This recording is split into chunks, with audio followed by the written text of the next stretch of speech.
Subcommittee will come to order. I ask unanimous consent that the chair be authorized to declare recess at any time without objection, so ordered.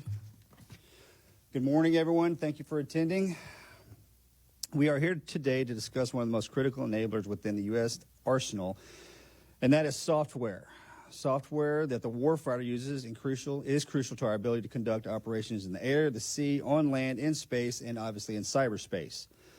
Similar to our expectations, the aircraft carriers will be able to leave our pier, and the F-18s can deliver a payload over its target. We expect that the systems and code that we rely on will work when needed.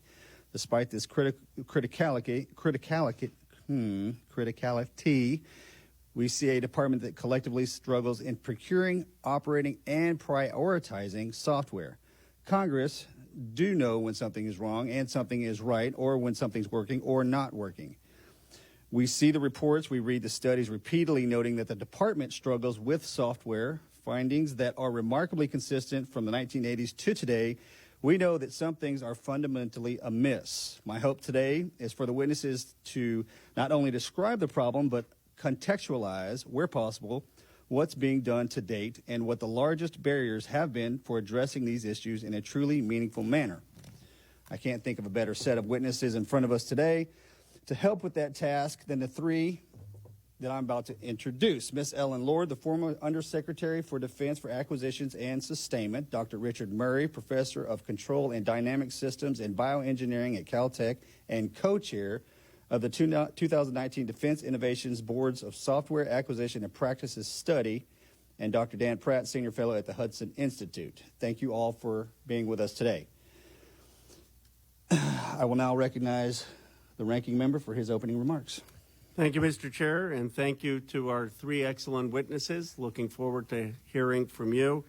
The Department of Defense and U.S. government has been critical in the development of software and technology in this country. As a representative of Silicon Valley, I remember that it was our mission to the moon that led to the acquisition of semiconductors, and that's what spawned Silicon Valley. Had we not had the U.S. government buy semiconductors in the scale they did, you would never have seen the development of Silicon Valley and the technology.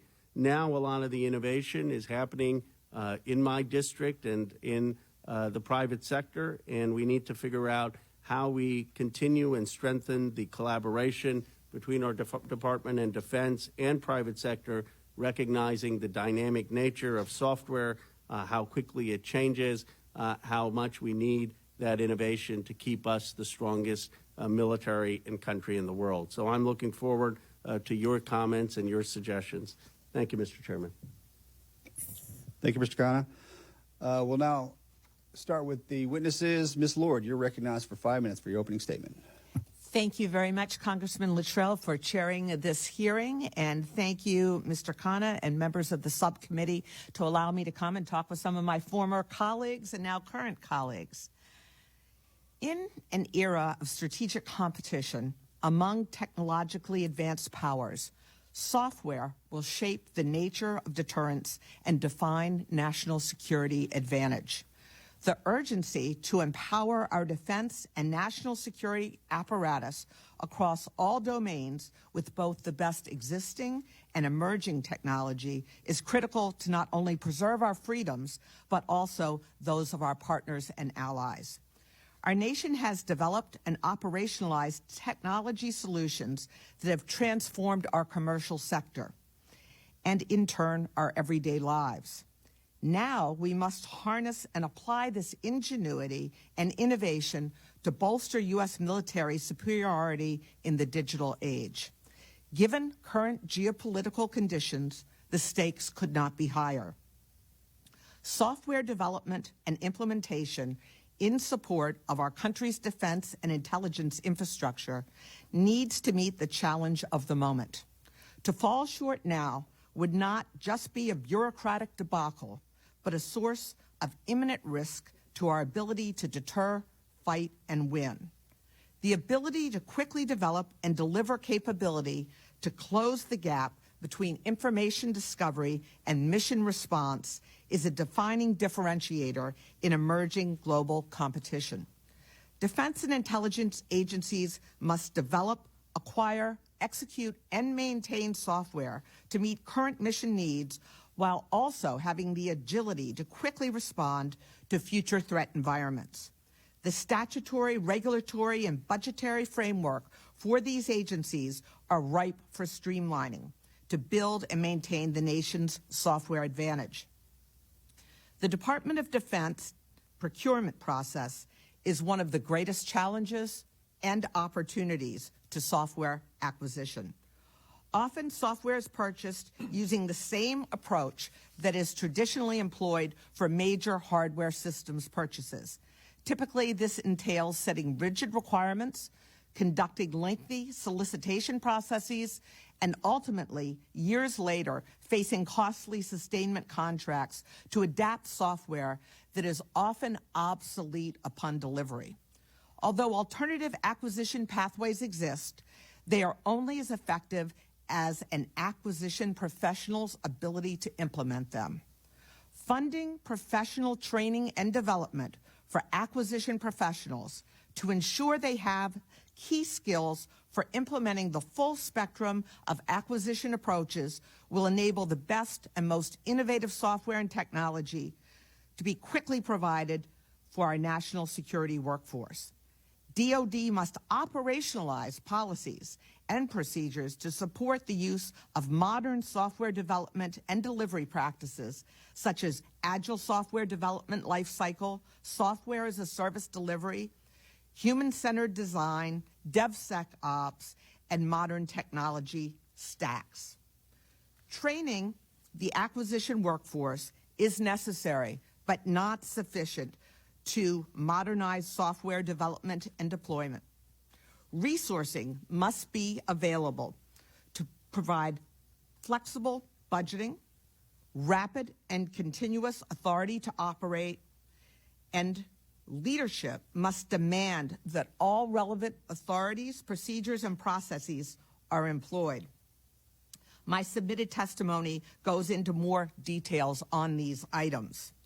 I would like to close by acknowledging 3 efforts that are producing actionable recommendations that might be useful to this subcommittee.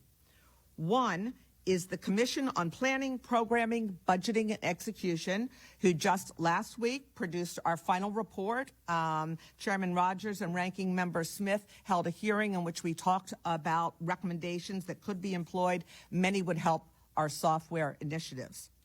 2, the Software Defense Coalition, that is led by Jane Lee, is producing actionable recommendations for this subcommittee.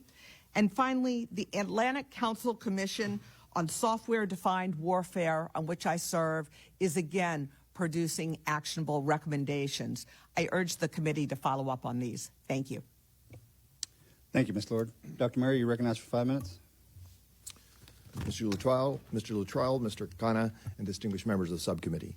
Thank you for inviting me to speak with you this morning on the topic of software development in the Department of Defense. From 2016 to 2021, I was a member of the Defense Innovation Board, and I co-chaired, along with Michael McQuaid, the DIBS study on software acquisition and processes, which we call SWAP. This was established in the 2018 NDAA, and our report was titled Software is Never Done, and it was released in May of 2019. One of the key findings of our report was that Congress and DoD have been talking about the importance of software and struggling with how to make better use of software in support of national security for decades. In many ways, the DIB report of 2019 was just a rephrasing of the 1987 Defense Science Board Task Force on Military Software, written 32 years earlier, which identified itself over 30 previous studies on that same topic. As we described in our report, Chapter 3, been there, said that, we know what we need to do. We just need to figure out how to actually do it and get to it. In our 2019 report, we identified 3 themes that I believe are still the most important points to make about getting software right. The first is that speed and cycle time are the most important metrics for software.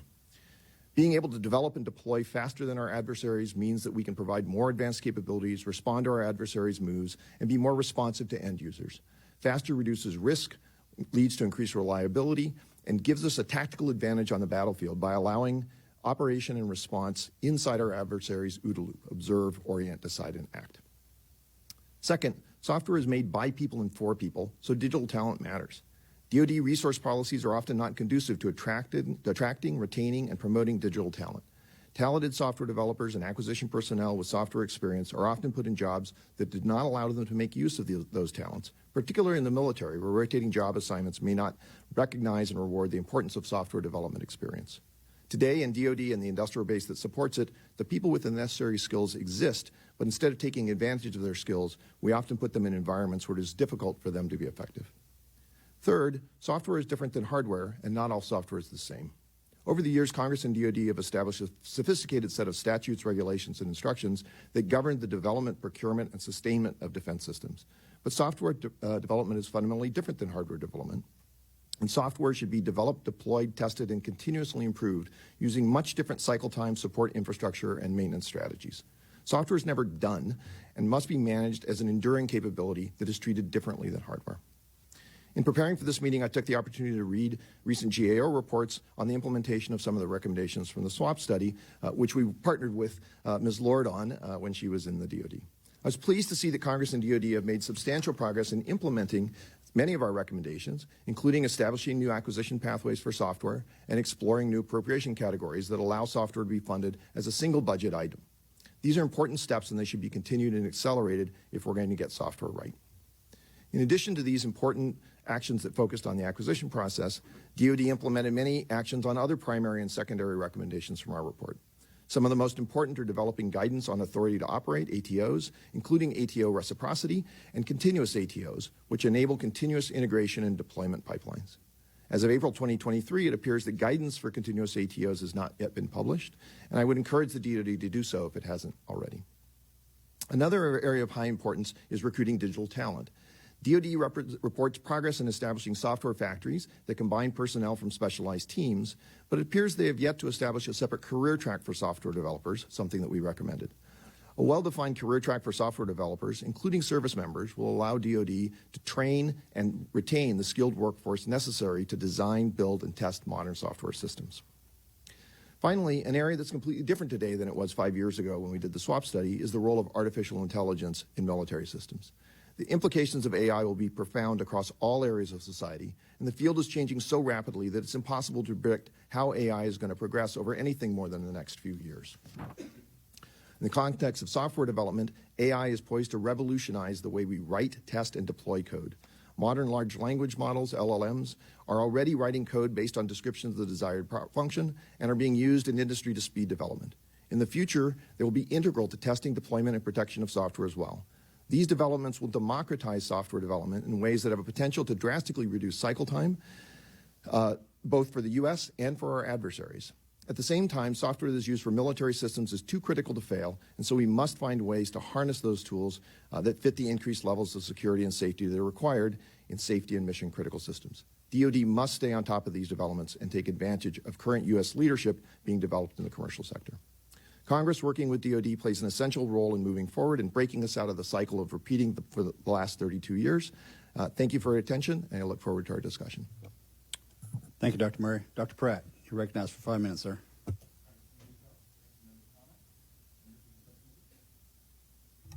Thank you for inviting me here to speak on such an important topic. I'm here in an individual capacity, but I serve in diverse roles, offering me perspectives on the cutting edge of national security technology and threats, the broad techno-economic shifts which are reshaping the global order, and the vibrant commercial tech ecosystem. As you all know, software is ubiquitous. Its powerful implications for economic productivity, for government effectiveness, for cybersecurity, and the character of national security. And these technological changes are overlaid on the geopolitical context of our time, strategic competition between the United States and the People's Republic of China. And the crux of the problem for national security is this. In a sustained competition, in a long-term competition, advantage ultimately depends on the ability of one side to adapt, move by move, year by year, mitigating weaknesses in building advantage. The kinds of questions that we end up with in the military dimension of competition are things like, are our weapon systems relevant against a relentless pace of new threats? Can commanders access data to control highly distributed forces? Can we invent new ways of fighting that put the PRC on the back foot and dissuade aggression? These are the issues that the Department of Defense must tackle if it wants to compete. And now every one of these issues now depends on software. Even changing a military unit's tactics now depends on a software update, not just a whiteboard planning session. And we need look no further than the battlefields of Ukraine to find evidence that units which are able to change their software more quickly see better outcomes. So we face a choice. We can be victims of software, cursing its bugs and delays and overruns, or we can harness it for competitive advantage by leveraging American ingenuity, a robust talent base, and leading technology. That's our question. Can we create a defense system built for evolution and adaptation, a defense system built to compete? My central message is this, and it will echo those of my fellow witnesses here. The process of getting code from a programmer to an operational system is critical. This is what's so different about software. We blur the lines between what is development, building something, and what is operations, using that same thing. So making this quick and robust is a necessary condition for competition. And there are a handful of forward-leaning trailblazers in the department doing this well today, but they remain in the minority, and they face daily struggles against organizations and processes built for another era. So I call your attention to two actionable items for oversight. First, enabling rapid software deployment and updates through the ATO process, as we've discussed, where, again, ATO refers to the process of how the department decides that software is safe to deploy and use. The second item, talent, attracting qualified technical expertise to guide DoD's software development and procurement.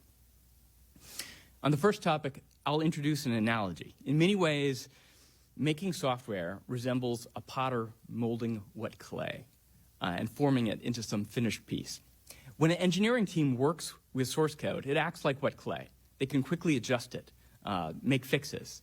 But once the code is compiled, built, shipped, it becomes fixed and brittle. The executable code only works on one particular type of processor, has many fixed assumptions about its operating conditions. And what we find is modern software is so complex, it has so many dependencies that you need to feed the results back to the engineering team. You need a cycle.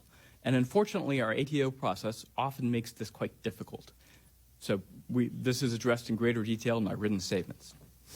On the second topic, technical talent, software is a complex and technical subject matter. Details matter. The bits matter. So we hear these clickbait headlines sometimes, like one simple trick can solve DoD software, like use Kubernetes or get to the cloud or one software factory to rule them all or just hire Silicon Valley where it's all about Agile. Those are all great tools. Those are useful things. But navigating that complexity requires judgment and organic technical talent on the part of the department. The DoD needs a few top-tier technical leaders driven by mission. Doesn't need armies of CAC badge coders. And it can attract this talent if given the right tools, using things like term appointments, and giving these people autonomy to make a mission impact. Thank you. Thank you, Dr. Pat. We'll move into questioning. I'll open up. Authority to operate, you all three hit on that. It seems, and I hate to say, it seems almost as, and you guys shouldn't leave. I'm going to talk to you guys if you want to hang out. Yeah, totally cool. Sit back down. The authority to operate, I don't necessarily mean, it seems like it's the improper medium for software innovation into the department because software is updated every half second of every minute of every hour of every day. Correct. I mean, it just moves so fluidly. For the past 40 years, the authority to operate seems to be bogging the system down. I'm asking three subject matter experts. We'll start with you, Mr. Pratt, or Ms. Lord. We'll start with you ladies first. What's the fix? And I don't want something hanging on the wall that we talked about. I don't want a report that we don't never read. What is the actual fix to fix this problem? This is the way that we forward lean in front of our adversaries, and we seem to be bogging. The system is failing itself, sounds like. Ms. Lord? The challenge is the need for speed, and I believe there are two things that we need to do. Is one, move to continuous ATOs. There's been a lot written and a lot discussed but continuous ATOs are not yet implemented. And I would suggest that during posture hearings, this would be a very good thing to ask DOD leadership about. Secondly, we are repeatedly across even programs, military services, agencies, not allowing reciprocal rights for ATOs, so the same software is being reauthorized again and again. Those are the two key things that I think you should push on. So breaking down the silos between the multiple departments. Absolutely, and not looking at discrete, repetitive approvals. Right now, in fact, there is only a requirement to approve 12 systems a year, which, given the fact that most of our systems run on hardware, software, and data, is frightening. Dr. Murray? Yeah, I would completely agree. I think when you think about continuous ATO in particular, right, what do we need to be able to do? We need to be able to say, this software needs to be updated. It needs to be updated now. The longer we wait, the more risk we put our warfighters in by not giving them the code they need to do the job they need to do. So how do we get to the point where we are an industry, right, where, you know, if a 0-day comes out that is some attack on my cell phone that's going to break into my cell phone, there will be an update in the next day or two, right? And that means they've already figured out how do we put an update out there that's not going to break all of those zones, that's going to satisfy all of our own security things. We need to do that within the DoD. We need to define what that is. I think you should be asking on every program, what is the cycle time that's going into this software? How much of that cycle time is the ATO process, right? And if that ATO process, if that's more than sort of a day, there's a problem, right? Because it needs to be a continuous ATO. It needs to be something where we automatically check, does this satisfy the security requirements? This is important code. We've got to be careful about it, but we need to be able to get out there quickly or we're putting our warfighters at risk. Dr. Pat? I agree very much with those comments.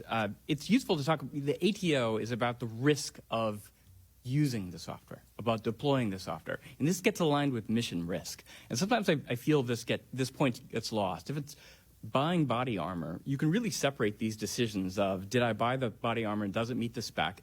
And, you know, is it safe to use this on a mission? Does this help support the mission? With software, though, again, these lines get blurred.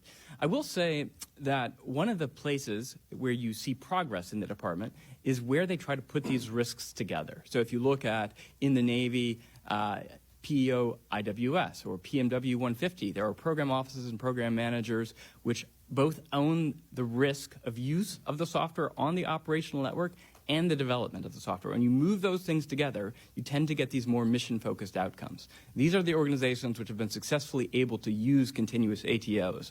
And I would expect that, you know, that same characteristic to carry us forward. You know, as Dr. Murray said, you know, we often focus on ATOs like this old-fashioned boxed software model, and we forget the risk of not updating the software, of not deploying new features, which will make us more successful in our mission. And we become too focused on compliance, checking the boxes of, you know, did we meet the boxes that we said we would when we shipped that software? And we forget the underlying problems of we're trying to conduct a mission here. And the most important thing is the cycle time that we keep coming back to. So you can keep updating, adding features, and mitigating problems. If I may have one quick follow-up on that, Yes, ma'am. I think we need to differentiate in the department between risk management and risk elimination. We are never going to eliminate all risk, and these trade-offs are what take human judgment calls and what Dr. Pat is talking about. Also, he called out PEO IWS. I think it's very important for Congress to recognize those individuals in the department who are leaning forward and demonstrating, embracing authorities, policies, procedures. And I would say Admiral Seiko Akana, who was, I think she's just moving along, PEO IWS, has done that admirably. Thank you. Thank you, Ms. Lord. So for all the young men and women sitting behind the witnesses, they're talking to you. You're the next generation that will keep this country ahead of the nefarious actors across the globe. So I highly recommend you play this tape back because we are counting on you. Do you understand?